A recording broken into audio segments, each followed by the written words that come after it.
নমস্কার, my live ব্লগে সবাইকে স্বাগত। এখন বাজে সকাল 10টা। আমি সকাল সকাল চলে আসলাম রান্নাঘরে।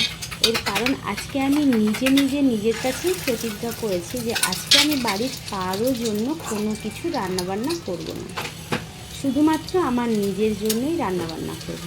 এর কারণ আমি 12 মাসে 365 দিন বাড়ির সবার জন্য রান্নাবান্না করি, আর আজকে শুধু আমি আমার নিজের জন্য রান্নাবান্না করব।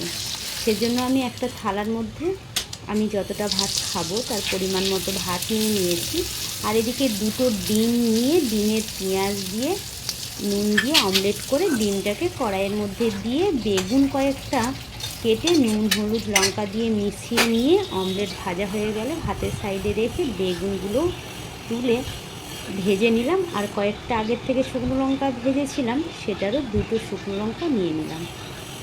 ব্যাস, সব কিছু কমপ্লিট হয়ে গেল। থালার মধ্যে নিয়ে চলে আসলাম টেবিলের মধ্যে। এসে আমার নিজের মতো করে আমি বেগুন ভাজা, ডিম ভাজা, শুকনো লঙ্কা ভাজা দিয়ে ভাত খেলাম। আজকের এই সারা দিনের জন্য আমি আমার নিজে রান্না করব আর নিজেই খাবো, কারোর জন্য রান্না করব না।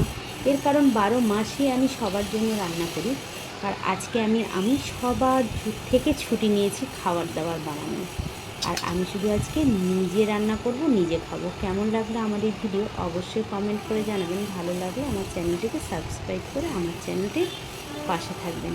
এদিকে আমার খাওয়া দাওয়াটা প্রায় কমপ্লিটই হয়ে এসছে। এবার আমি শুকনো লঙ্কাগুলো এত ঝাল ছিল, আমি এবার শুকনো লঙ্কাগুলো সব বেগুন ভাত লঙ্কা সব একসঙ্গে মিশিয়ে নিয়েছি, আর একটু করে জল খাচ্ছি আর ভাত খাচ্ছি, কারণ লঙ্কাটা ভীষণ ঝাল ছিল। যেহেতু ডিমের মধ্যে আমি লঙ্কা দিইনি, সেজন্য আমি শুকনো লঙ্কাটা ভেজে নিয়েছিলাম। তো এখন এ পর্যন্তই আমার দুপুরের খাওয়া দাওয়া কমপ্লিট হয়ে গেছে। আপনারাও খাওয়া দাওয়া করুন, ভালো থাকুন, সুস্থ থাকুন। ফিরে আসছি পরের কোনো একটা ছোট ব্লগ নিয়ে।